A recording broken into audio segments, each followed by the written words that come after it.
Ina Podcast.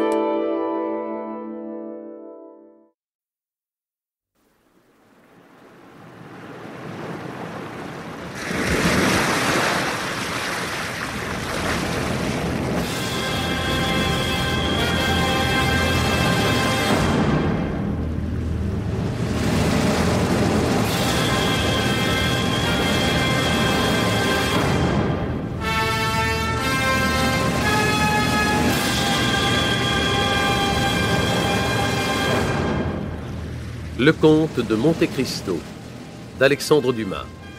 Adaptation Pierre Duprier et Serge Martel.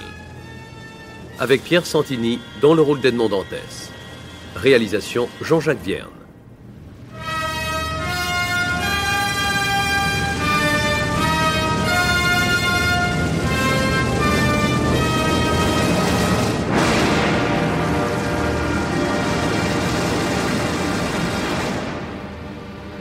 Aujourd'hui, 37e épisode, le châtiment. Arrière mes souvenirs. Non, je regarde mal le passé. Je ne puis m'être trompé à ce point. Aurais-je fait fausse route? 1 heure aurait-elle suffi pour me prouver que l'œuvre de toutes mes espérances était une œuvre sacrilège? Je ne veux pas m'habituer à cette idée, elle me rendrait fou. Ah, trop d'or, trop de diamants, trop de bonheur rayonnent aujourd'hui sur les verres de ce miroir où Monte Cristo regarde Dantès. Riche retrouve le pauvre. Libre retrouve le prisonnier. Ressuscité retrouve le cadavre. Oui! De la barque! Approche!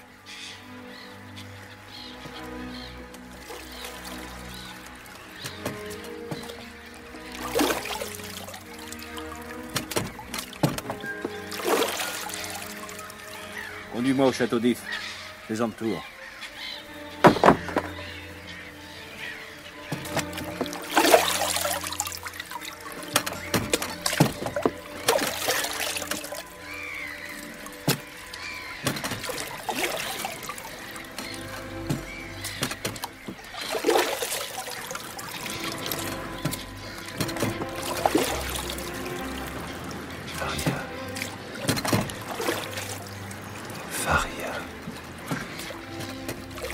Ton fantôme m'attend-il encore dans les sinistres cachots? Plus je m'approche,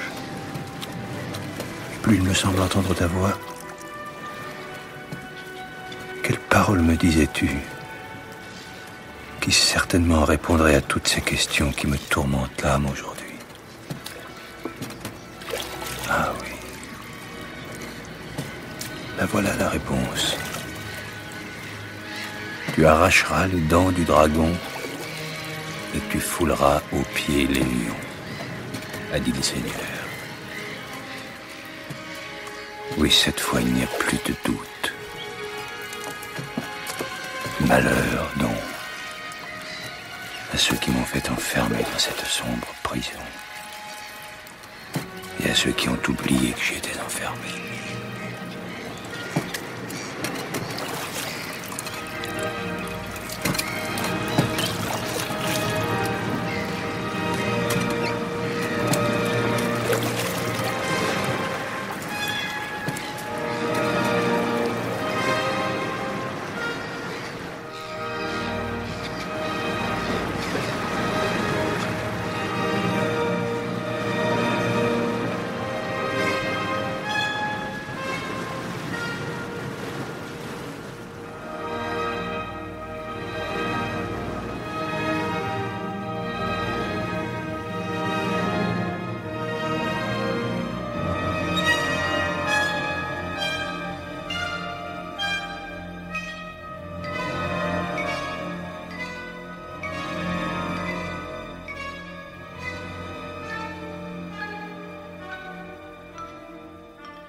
Allons, Morel.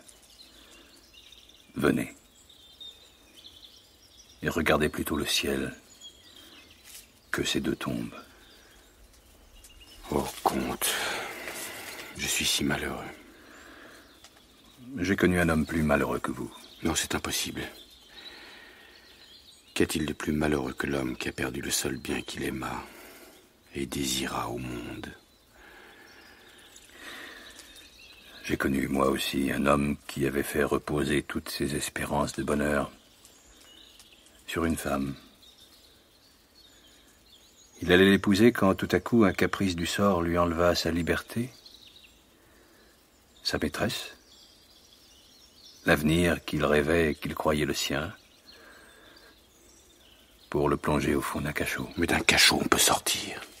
Il y resta 14 ans. 14 ans. Oui.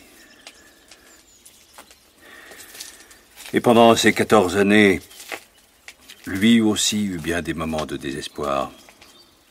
Mais un jour, il sortit miraculeusement de sa tombe, transfiguré, riche, puissant,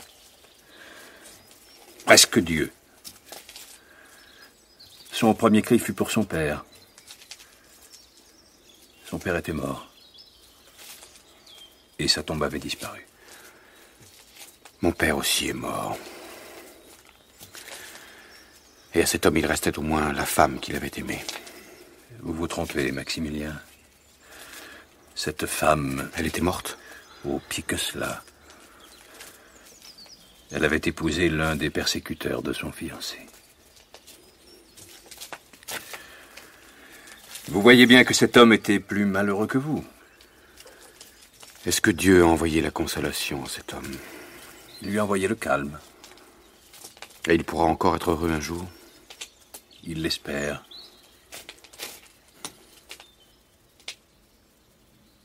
Je vivrai, comte.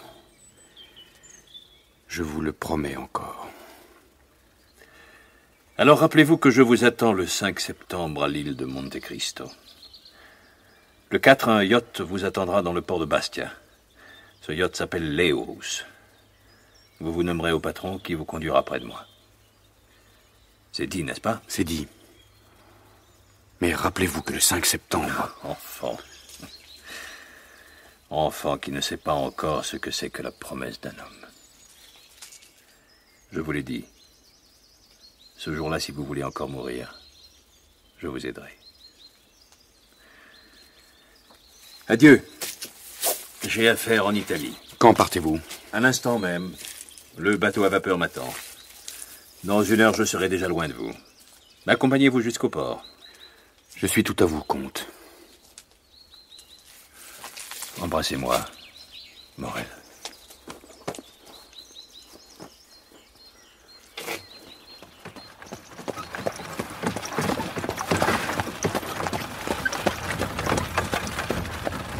Pendant ce temps, le 13 août 1838, un homme arborant un ruban tout frais de la Légion d'honneur courait la poste sur la route qui mène de Florence à Rome et pénétrait enfin, au terme de sa longue course, dans les bureaux de la maison Thompson & French.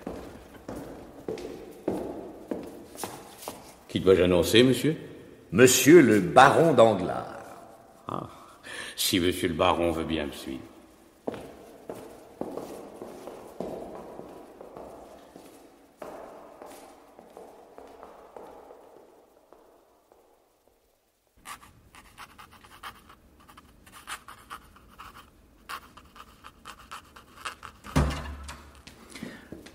Ah, te voilà, Pépinot.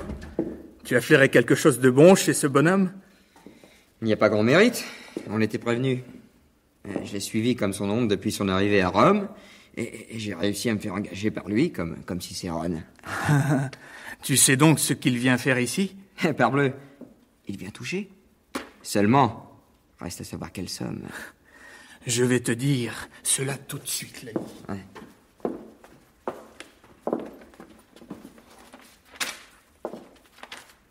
Oh! Ah, alerte!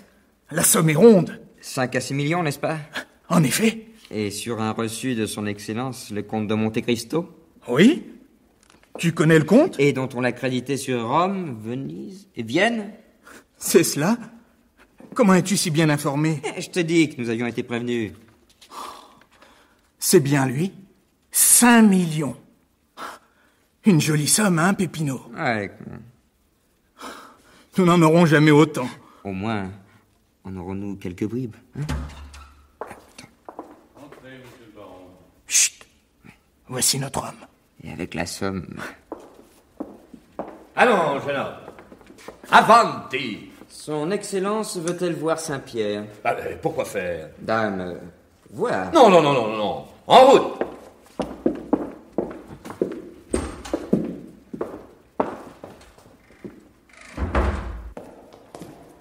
Je ne suis pas venu à Rome pour voir.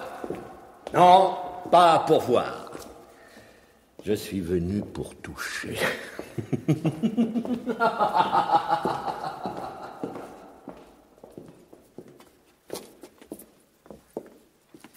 Alors, où va son Excellence? À l'hôtel. Casa Pastrini.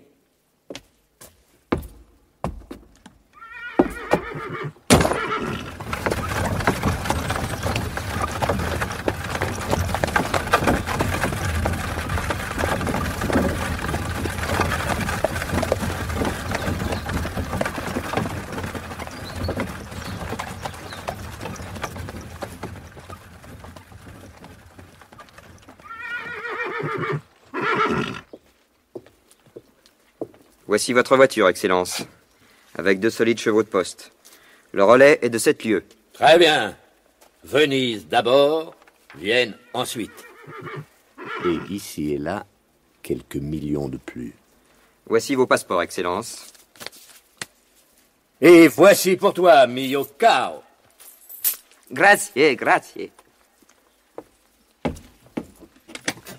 Avanti, postillon. Route d'Ancône.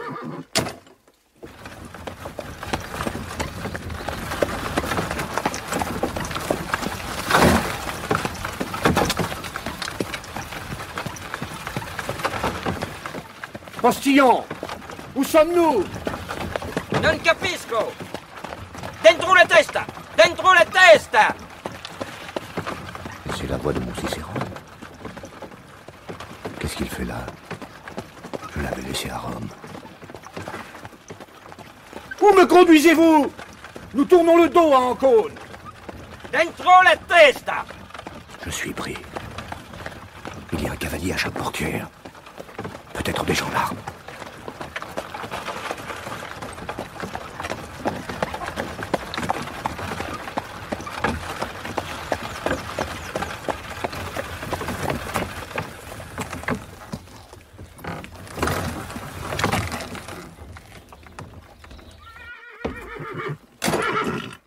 Descendez.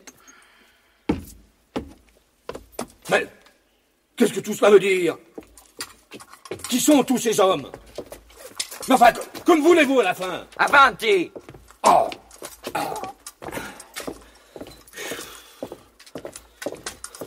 Allez, vous pourriez...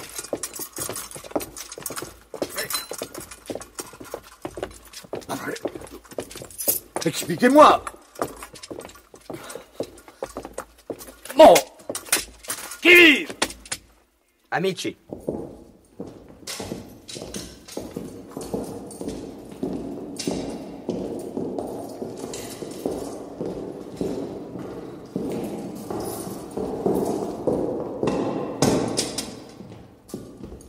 Bonne proie, capitaine.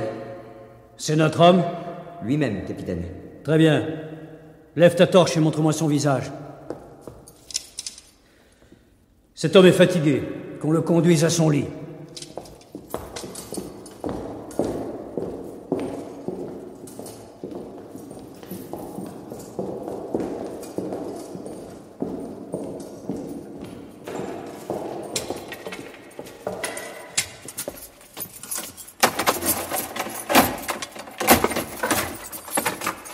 Entrez là.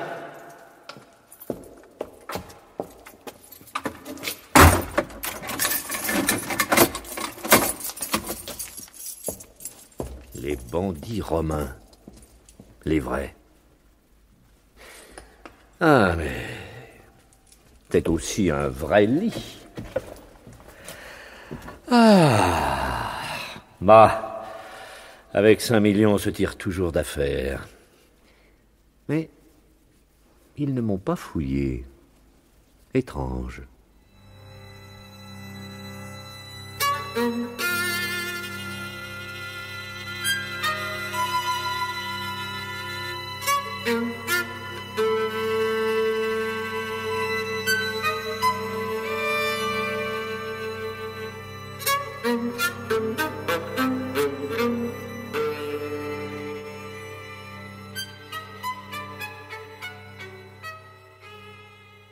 Oh là!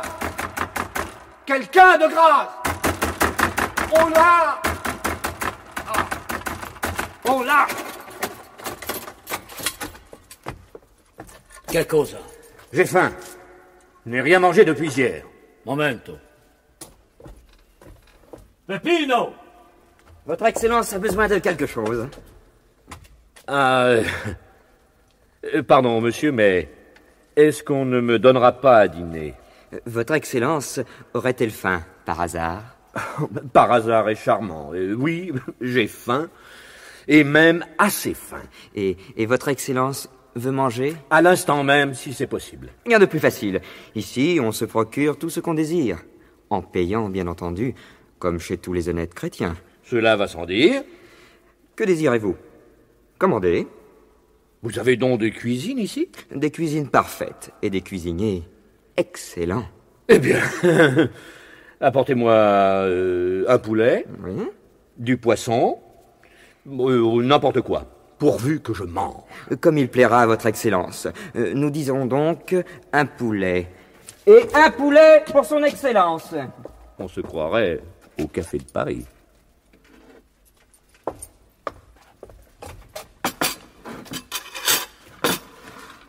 Son Excellence est servi.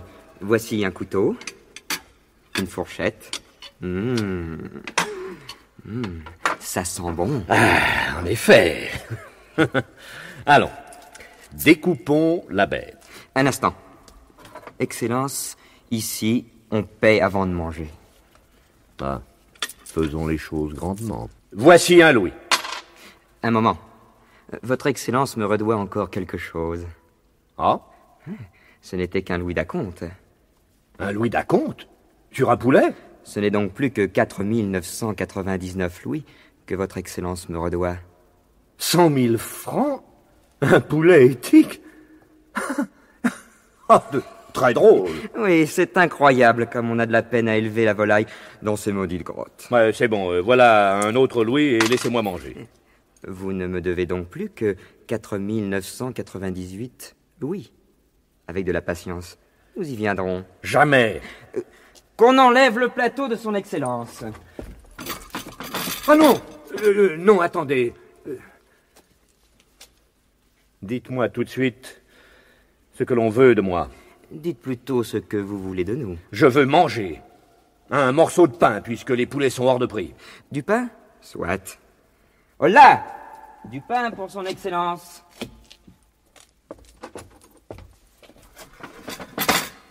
Voilà. Combien? 4 998 louis. Il y a 2 louis payés d'avance. Vous voulez donc que je meure de faim? Mais non, c'est vous qui voulez vous suicider. Payer et manger. Mais avec quoi? Tripe animal! Vous avez 5 50 000 francs dans votre poche. Cela fait 50 poulets à 100 000 francs et un demi-poulet à 50 000. Ah, je comprends. Dites que vous voulez me dépouiller. Ce sera plutôt fait que de me dévorer ainsi, lambeau par lambeau. Il est possible que ce soit là le projet du maître. Le maître? Où est-il? Je veux le voir. Je suis là, vous m'appelez? C'est vous qui êtes le chef des personnes qui m'ont amené ici? Oui, Excellence. Que désirez-vous de moi comme rançon? Parlez. Tout simplement les 5 millions que vous portez sur vous. Mais je n'ai que cela au monde. C'est le reste d'une immense fortune. Si vous me l'ôtez, ôtez-moi la vie. Il nous est défendu de verser votre sang, Excellence. Et par qui cela est défendu? Par celui auquel nous obéissons. Je croyais que vous étiez le chef. Je suis le chef de ces hommes. Mais un autre homme est mon chef, à moi. Et ce chef, obéit-il à quelqu'un, lui? Oui. À qui? À Dieu. Et c'est ce chef qui vous a dit de me traiter ainsi? Oui. Quel est son but? Je n'en sais rien. Mais ma bourse s'épuisera. C'est probable. Et quand je n'aurai plus d'argent pour vous payer? Alors vous aurez faim. Vous dites que vous ne voulez pas me tuer, et vous voulez me laisser mourir de faim. Ce n'est pas la même chose. Eh bien, misérable, je déjouerai vos infâmes calculs. Mourir pour mourir, j'aime autant finir tout de suite. Faites-moi souffrir, torturez-moi, tuez-moi, mais je ne vous donnerai pas un sou. Comme il vous plaira, Excellence.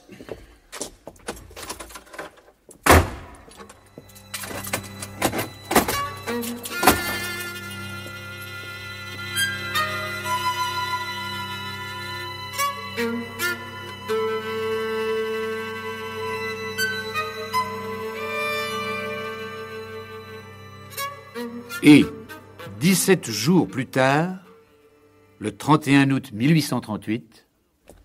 Alors, Peppino, et notre homme? Je le crois au bout de ses forces. Il n'a pas encore cédé? Non. Nous lui avons pris 5 millions pour la nourriture et les boissons. Mais il tient bon pour les 50 000 francs qui lui restent. Ah bon? Il les défend, mais sa résistance faiblit, capitaine. Il meurt littéralement de faim et de soif. Tout ça est parfait. Et par moments, il délire. On dirait que d'affreux cauchemars le visitent. Et toujours les mêmes. Des visions qui semblent le terrifier. Eh bien, allons le voir.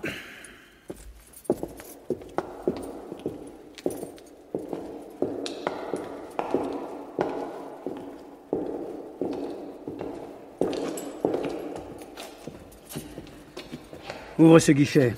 Vous le voyez? Oui. On dirait que des spectres le hantent. J'ai faim. Je meurs. À boire. À boire. Oh, mes amis d'autrefois, où êtes-vous? Non! Non! Non, pas toi, vieillard! Pas toi! Arrière! Comme veux-tu? Tu es mort! Oui, oui, oui, tu es mort! Je t'ai vu mourir de faim! Alors va-t'en! Va-t'en! Tu ne peux pas être ici! Retourne où tu es mort! À Marseille! Rappelle-toi, dans les allées de Meillan! Non, non, pitié, pitié, va-t'en! Le chef! Je veux voir le chef!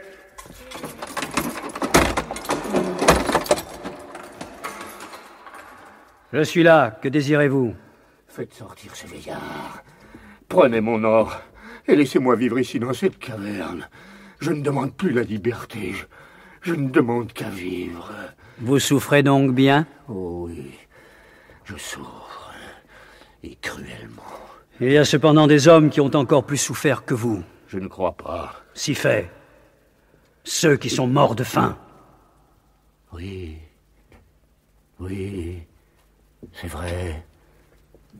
Ce vieillard à Marseille. Mais celui-là, c'était un martyr. Vous repentez-vous, au moins? Quoi? Hein? Qui est cet homme? Vous repentez-vous? De quoi faut-il que je me repente? Du mal que vous avez fait. Oui. Oh, oui, je me repens. Alors, je vous pardonne. Mais, qui êtes-vous? Regarde-moi bien, Danglars. Quoi? Le comte de Monte Cristo? Tu te trompes. Je ne suis pas le comte de Monte Cristo. Je suis celui que tu as vendu, livré, déshonoré. Je suis celui dont tu as prostitué la fiancée. Non. Je suis celui sur lequel tu as marché pour te hausser jusqu'à la fortune. Non. Je suis celui dont tu as fait mourir le père de faim. Non. Celui que tu avais condamné à mourir de faim. Non. Et qui cependant te pardonne. parce qu'il a besoin lui-même d'être pardonné. Je suis Edmond Dantès. Relève-toi, Danglars. Tu as la vie sauve. Pareille fortune n'est pas arrivée à tes deux autres complices. L'un est fou, l'autre est mort. Garde les 50 000 francs qui te restent, je t'en fais don. Quant à tes 5 millions volés aux hospices, ils leur sont déjà restitués par une main inconnue. Dantès.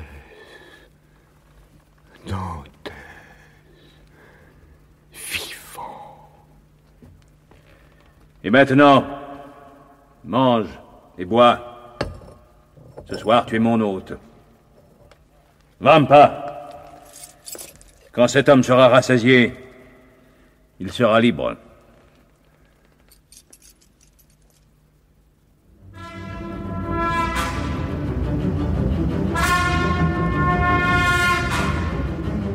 C'était Le Comte de Monte Cristo d'Alexandre Dumas. Adaptation Pierre Dubrier et Serge Martel. Aujourd'hui, 37e épisode, Le Châtiment. Avec Edmond Dantès, alias Monte Cristo, Pierre Santini. Le baron Danglars, Alain Mottet. Vampa, Maurice Sarfati. Peppino, Pierre Guéant. Le commis, Guy Marly. Le laquais, Philippe de Rèze. L'annonceur, Bernard Lavalette.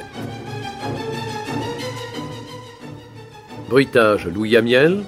Chef opérateur du son, Marcel Grenier. Collaboration technique, Bernard Delfieux. Régisseur de production, Anna Sibert.